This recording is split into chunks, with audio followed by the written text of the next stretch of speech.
अस्सलाम वालेकुम व्यूवर्स, मैं आफाक अहमद हूँ और आप देख रहे हैं स्मार्ट बर्ड फार्म। व्यूवर्स, सर्दियों के मुतालिक काफ़ी सारे यानी कि लोग कमेंट्स भी में पूछ रहे हैं कि परिंदों को सर्दियों से यानी कि जब जो मौसम चल रहा है इससे हिफाजत के लिए कुछ बतलाएं। तो मैंने जो पिछली 2 वीडियोस की तो मैंने उसमें जो इनकी खुराक है और कुछ फूड सप्लीमेंट यानी कि और पानी के साथ जो आप इनको ग़िज़ा में दे सकते हैं ताकि इनकी इम्यून सिस्टम और इनका यूँ समझ लें कि इनकी एनर्जी अच्छी रहे ताकि ये अच्छी ब्रीड कर सकें बर्ड का। तो ये 2 वीडियोस हमने बनाई। अब मैं कुछ दूसरी एहतियात बता देना चाहता हूँ इसके अंदर, जैसे कि इस वक्त यानी कि जब ब्रीड का सीज़न होता है सर्दियों में, कहते हैं परिंदे ब्रीड कर रहे होते हैं, तो इन दिनों में यानी कि जो आपका बर्ड फार्म है आपको इसके अंदर इम्प्रूव यानी कि यूँ समझ लें कि मोर्टेलिटी से परिंदों की मोर्टेलिटी से बचने के लिए आपको क्या करना है। तो उसमें देखें इन दिनों में जो होता है कि कोशिश ये होती है, जो अच्छे बर्ड फार्मर जो एक प्रॉपर एक सिस्टम को चला रहे होते हैं वो ये करते हैं कि वो इन दिनों में बर्ड की सेल कम करते हैं। मतलब ये उनके पास जो ब्रीड आ रही होती है वो यानी कि अपने पास रोकते हैं और कोशिश यानी कि उनके पास सेटअप ऐसे बने हुए होते हैं कि जिसमें परिंदों को यानी कि एक बेहतर माहौल और जिसको कहना चाहिए कि अच्छा टेम्परेचर मिल सके। पट्ठों के लिए छोटी एवरेज बनाते हैं, उसके अंदर हीटर वगैरह लगा लेते हैं। मैंने भी एक मेरी वीडियो कुछ वायरल भी हुई थी पिछले साल बनाई थी कि आप 100 वाट का बल्ब या एक छोटा जो चाइना वाला हीटर आता है इसके ऊपर मैंने यानी कि वीडियो बनाई थी और मैं इसके डिस्क्रिप्शन में इस वीडियो की डिस्क्रिप्शन में यानी कि उसका लिंक डाल दूँगा, वो आप देख सकते हैं। तो ये जो यूँ समझ लें कि इन दिनों में जब आप परिंदों को सेल से रोकते हैं तो उसमें आपके पास अच्छा सिस्टम बना हुआ होना चाहिए। और इसका फ़ायदा ये हो जाता है कि एक तो ये कि ना आप ख़रीदें इन दिनों में और ना आप सेल करें। यानी कि जब आप बाहर से ख़रीदते हैं परिंदा कुछ थोड़ा सा स्ट्रेस में होता है इन दिनों में, ठीक है ना।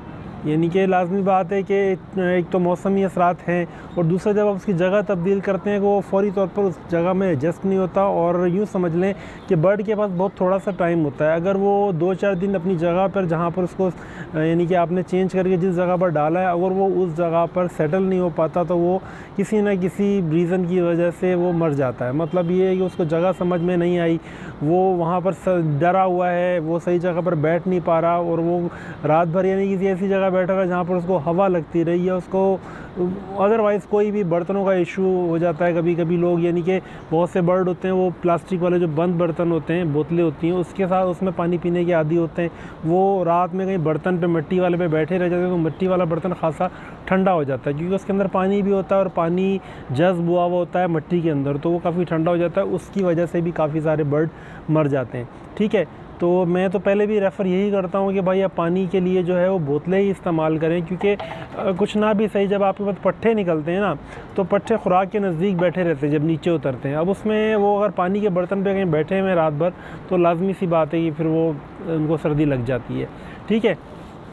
तो इसमें ये कि आपने इन दिनों में ख़रीदो फ़रोख्त कम रखनी है। और दूसरा ये कि इससे एक चीज़ और भी हो जाती है कि जब आप अपने पास एक ब्रीड तैयार करते हैं, यूँ समझ लें कि आपने सर्दियों के 3-4 महीने इसमें आपने ब्रीड इससे पहले जो भी आपके पास ब्रीड आई हुई है वो बेच दें और फिर 3-4 महीने आपने ब्रीड लेनी है।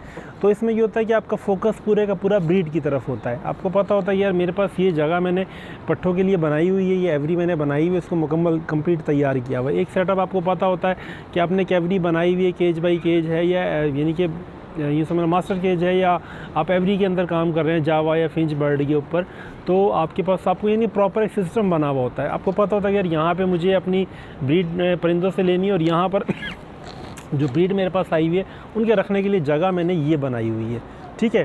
टेम्परेचर का जो है इशू वो मैंने बताया कि भाई टेम्परेचर आपको कंट्रोल करने के लिए मुख्तलिफ़ तरीके आप गैस के चूल्हों से भी कर सकते हैं, लेकिन उसमें ये होता है कि उसको थोड़ा सा एहतियात से आपको चलाना पड़ता है। मेरी एक वीडियो बनी हुई है जो मेरे पास एक सिस्टम था, मैंने उसी तरीके से यानी कि यूँ समझ लें कि उसको हैंडल करता था और यानी कि हैंडल करता हूँ। वो पिछले साल असल में वीडियो बनाई थी मैंने, तो उसको मैं इस साल भी इस्तेमाल कर रहा हूँ बहरहाल उस सिस्टम को।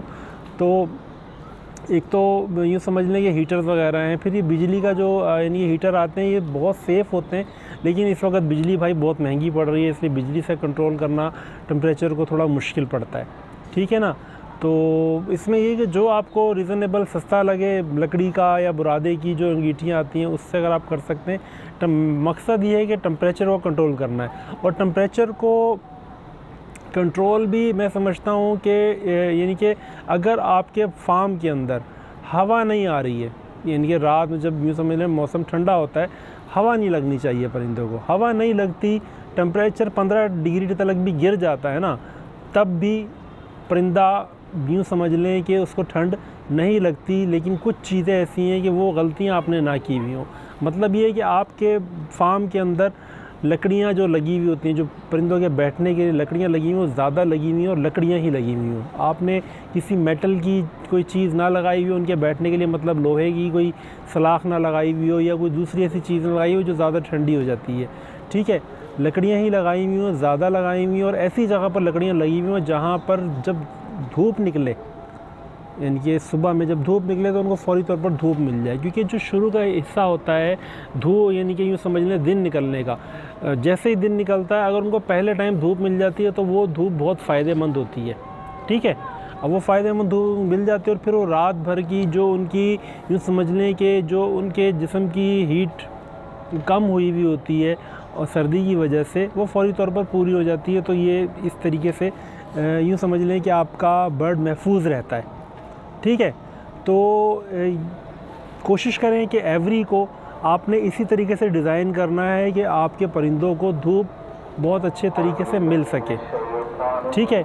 अच्छा, इसके लिए मैंने एक वीडियो बनाई थी जिसमें हमने कोशिश की थी कि हम रिफ़्लेक्ट करके धूप को दे सकें। वो वीडियो भी मेरे चैनल पर पड़ी हुई है, वो आप देख सकते हैं पीछे जाके। मैग्नीफाई ग्लास के बारे में एक वीडियो मैंने बनाई थी, वो आप देख सकते हैं। एक अच्छा सिस्टम था, उससे धूप को रिफ़्लेक्ट करके, यानी कि अगर आप डायरेक्ट धूप नहीं दे सकते तो उसके ज़रिए से आप दे सकते हैं और मुनासिब धूप मिल जाती है। बिल्कुल अच्छा तो नहीं होता कि वो जैसे धूप का जो असर होता है डायरेक्ट वैसा तो नहीं होता, लेकिन फिर भी कुछ ना कुछ हीट उनको मिलती है। तो व्यूअर्स, ये कुछ थोड़े से एहतियात थी और कुछ मज़ीद इसके अंदर मैंने पहले से और मज़ीद ऐड करके आपको बतला दिया है। बाकी जो पिछली हमारी वीडियोज़ इसके ऊपर बनी है, मैं उसके लिंक आपको लाजमी आपके साथ इन वीडियोज़ में शेयर कर दूँगा ताकि आप वो वीडियोज़ देखें, आपको अच्छे तरीके से ये चीज़ समझ आ सके। अभी अज़ान हो रही है इंशाअल्लाह और वीडियो भी ख़त्म हो गई। इंशाअल्लाह नेक्स्ट वीडियो में मिलेंगे। अल्लाह हाफ़िज़।